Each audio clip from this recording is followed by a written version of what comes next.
What is up, Flick fans, and welcome back to my channel. Yesterday was my top 30 from worst to best Marvel Cinematic Universe heroes. Today, we're talking villains. Yeah, it's an interesting choice to do this list before Infinity War comes out, but trust me, you will know if you're following me on Twitter or pretty much anything, how Thanos ranks within this list, and I'll have plenty of videos coming out about Infinity War once I see it on Thursday, which I'm very excited about. And once again, this list is completely subjective. It's all my opinion. I factor in their arcs in the universe, what their powers are, how much time they have spent in the movies, and how much time we have had to get invested in their individual characters. And yes, I will definitely leave somebody off, so if I leave somebody off like I did yesterday with Valkyrie, that is completely and utterly my bad. I should have had her on the heroes list, but fear not, I will get this list right, or I won't, so you know. But the reason I'm doing this is not just to give you my opinion. I want to hear your opinions. Where do these villains rank for you? Do you like certain villains more than I like them? And do you think I am absolutely crazy? Let me know in the comments. I'm sure you will. No, for real, guys, I love doing stuff like this. I can't wait to rank these 26 MCU villains. Let's start at the bottom. I'm gonna make this list a lot quicker. Are you ready? Malekith didn't really do anything for me. I don't remember a lot about him. I watched that movie and I'm like, he just doesn't really give anything to the plot. He's forgettable. Let's move on. Unlike the MCU heroes list, there are just some villains in the Marvel Cinematic Universe that I completely don't care about, and another one is Wolfgang von Strucker. Do you guys remember him? Because I certainly don't. It's not really his fault. He wasn't meant to be a main villain, but guess what? He's a villain. He fits on this list, and he just didn't do a lot, and he died too quickly to accomplish anything. He also gives up against the Avengers in Age of Ultron. Next. Number 24 is the Destroyer in Thor. Now, I like what the Destroyer looks like in that film and what he does to Thor, but guess what? Doesn't really say much, doesn't do much. And I know he's meant to be a bodyguard or just this big creature that doesn't say anything, but when you don't add anything to the plot, I'm not going to remember you, and that's why you're this far down on the list. Now, I really like Doctor Strange as a film, and every time I think back to it, I don't think about how lame Caecilius is as a villain, and it's a shame because Mads Mikkelsen is a fantastic actor. Unfortunately, when I do rewatch that movie, I just don't really find anything in him that's threatening. I like what his mission is, but they don't flesh that out enough for me to really care. He looks cool, he provides some very cool battle scenes, but overall, I don't remember him. I think that's the problem with a lot of these villains. Number 22 is the Sovereign. Now look, they are funny. There were some very great comedic moments in Guardians 2 with these characters, but unfortunately, they just didn't pose much of a threat. I love the whole arcade game thing with their characters when they're fighting our heroes, but the thing is, they just really don't add anything in terms of plot, and then they swoop in at the end, and the story just kind of goes off the rails. Maybe they'll add more when they introduce a certain character into the MCU, but right now, they're far down on the list. Next up is Whiplash. Now, I have him a little bit higher because he does have a pretty solid backstory in the movie. Unfortunately, that backstory doesn't mean that his character really progresses throughout the film. He kind of stays in the same place the entire time. And then that end battle with Iron Man and War Machine was a little lame, if you ask me. I like his character in parts of this movie, but overall, he's just another villain that I just don't really remember. The reason I have Ronan so high is because there's some really solid lore there. You start out and you see kind of where he comes from. You actually get a little glimpse of him being pretty BA when he takes out Thanos' right-hand man. But at the end of the day, he's just another blue villain that I don't really remember a lot about. Now, he has a chance to do something special in Captain Marvel because he's coming back in that film. But right now, I'm looking at Guardians 1, and the major thing that kind of let me down about that movie is the villain. 19 is Yellowjacket. Now, he's kind of a ripoff of things that we have seen before, but I really like what he does with this character in certain moments of Ant-Man, and there are some really solid action scenes as well. He has cool powers, he has a cool suit. He doesn't bring anything in terms of depth to the story, but there is a little bit of depth to his character. I feel like they gave a little bit more to Yellowjacket than they should have, so that's a plus, right? At number 18, I'm combining the Mandarin and Aldrich Killian. Now, I did not really like Aldrich Killian at the end of the day. Throughout the movie, he does some things that are pretty impressive, but when it comes to, hey, I'm the Mandarin, I wasn't really a big fan of that. Now, Ben Kingsley, he was really good in the film until you get to that twist and find out that he's not really the Mandarin. This is a confusing one to rank because who is the Mandarin, who isn't the Mandarin? I'm taking the name of the Mandarin and putting it at 18 because there are some cool things about them. They just don't quite measure up as much as I wanted them to. At 17, I have the other who is Thanos' right-hand man, and the Chitauri. Now, the Chitauri didn't really do anything of importance to the movie. We all know that. They come in at the end, but the thing is, they actually, if you go back and watch the movie, they provided quite a bit of a threat for the Avengers. And Captain America is really struggling in that battle. At one point, you see Hulk on his knees. Iron Man almost dies. Now, granted, he was throwing a nuke into a portal, but he was definitely worn out from the battle. They provided a threat. That's why they're so high on this list, and I do think the other was an interesting character, but at the end of the day, they didn't do anything. They were just mindless zombies, and they did the whole Phantom Menace thing when the ship exploded, then they died, and it's yeah. Number 16 is Justin Hammer. I love Sam Rockwell as an actor and what he brought to this role, even though he didn't play an important role in the film like I wanted him to when I first saw his character. He was fun, entertaining, sort of an anti-Tony Stark with that Tony Stark flair. I'm disappointed we haven't seen him since. He was in that Marvel one-shot, didn't really do much. I just think Justin Hammer could have provided a lot more if he would have had the chance. I don't think they'll ever bring him back, but I think they should. 15 is Crossbones. Now, if you remember, Frank Grillo's character was also in Winter Soldier, so I'm kind of combining those two moments because, of course, he wasn't in Civil War enough to justify 15 on this list. But his turn in Winter Soldier ended up being very interesting. It turned out that he was kind of this mindless Hydra guy, but at the beginning of the movie, I liked his character. I thought it was cool. Seeing him come back in Civil War was interesting. I wish he would have lasted longer, but he definitely made an impact. Explosion. Boom. You get it? That's a joke.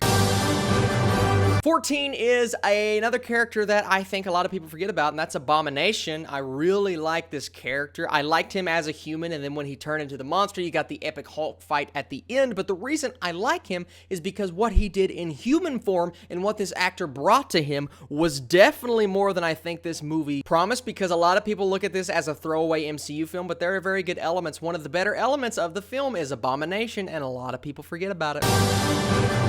I have Ego. Now, Kurt Russell was great in this film. He really brought a lot to Guardians 2 that I think other actors would have kind of fell short of. He makes you believe that he's a good guy. I kind of saw his turn coming, but when he does it, you see him break the heart of his son, and you believe that he is this psychopath, living, breathing planet. He's very threatening. The action scenes aren't as entertaining as I wanted them to be, but overall, I thought Ego was a solid villain, provided a solid turn, and he's one that I will probably remember. Ironmonger Jeff Bridges. I love Jeff Bridges. I think it might just be a soft spot that I have for him is why he's so high on this list, but he really is a good villain in Iron Man. Iron Man would not have worked without a villain with depth, one who comes from behind, you don't see it coming, he turns on Iron Man. Sure, we've seen it a lot since, but a lot of people base these bait and switches off of what Jeff Bridges' character did in the very first movie in the MCU. Number 11, I know, this is my one that I get, the crazy one. Austin, what are you doing? I have Ulysses Klaw at number 11 because the guy was just absolutely insane in Black Panther. I ate everything about his scene up in Age of Ultron, and I love Andy Serkis. He brought everything to this role. And as minor of a character as he actually is in the grand scheme of things, he is so memorable. When I watch Black Panther, I sit there and I soak up Andy Serkis because he brings so much energy. He's entertaining. He actually has a really cool power with his arm cannon, and he got into Wakanda and got out. Not many people have done it. We have entered the top 10, and at number 10, I have Ultron. Listen, I will say this. Ultron was a little bit disappointing for me, but he was still good enough to kind of crack that top 10 because he honestly doesn't have that much competition. It mostly comes down to the voice for me. James Spader provided a phenomenally haunting voice in that movie. His character is up and down at times, but overall, he is a major threat to the Avengers, and he has a really cool power. He transfers himself through the internet. He is threatening. He is scary. He lifts up a giant chunk of the earth and then tries to slam. That's not a lot of people can do that. Number 9, I have Armand Zola. Now, Zola was Red Skull's right-hand man in Captain America: The First Avenger, but in Winter Soldier, you really see how he's weaseled his way into Hydra and what he's done to set up all of these bad things that have happened in the Marvel Cinematic Universe. I have to put him in the top 10 because of how he affected the Avengers and Captain America as a person. He's threatening in a non-threatening way. I think that's the coolest thing about his character, and he is very memorable for that reason alone. Now, the man that I just mentioned, Red Skull, a lot of people have kind of turned on Red Skull. They're not as big of fans as I am of him, but I just think Hugo Weaving absolutely killed it as Red Skull. I thought the look was absolutely perfect, but provided an incredible threat to Captain America. He started this whole movement of Hydra. He is the reason that we got Hydra in the Marvel Cinematic Universe. He was the first one to handle the Tesseract. He led an army. Now, his fight at the main end with Captain America was a little disappointing for me, but the emotional weight that he had going up against our hero throughout the film, I thought it paid off. Okay. A lot of people have issues with Baron Zemo, and I completely understand that. His plan is a little bit convenient. Things happen in the movie, and it's like, all right, if that wouldn't happen, if Iron Man and Captain America wouldn't have showed up, then he wouldn't have been able to show Iron Man the video. It all kind of fell a little convenient. But here's what I believe. I believe Baron Zemo is a man with contingency plans. If that wouldn't have worked out, then something else would have happened. Maybe his first plan that he had in mind didn't work out, so he had to resort to showing Iron Man the video because he just so happened to be there with Captain America. We don't know what was going on in the man's head. All I know is he pit heroes against heroes. Captain America versus Iron Man. He wanted to see an empire fall, and he did it from within. I think that's what makes a great villain, and Baron Zemo really provided a threat in that film. Number 6, I have Hela. I thought Hela was such a great villain. The CGI was a little choppy at times, but overall, her story, it didn't do everything that I wanted it to do, but you can't take her down. That's the thing. She is pretty much invincible throughout the movie. Even when she gets struck with the lightning blast of all lightning blasts, she is still going strong. She is played beautifully by Cate Blanchett. She is one of my favorite female villains of all time, and I thought she was great in Thor Ragnarok.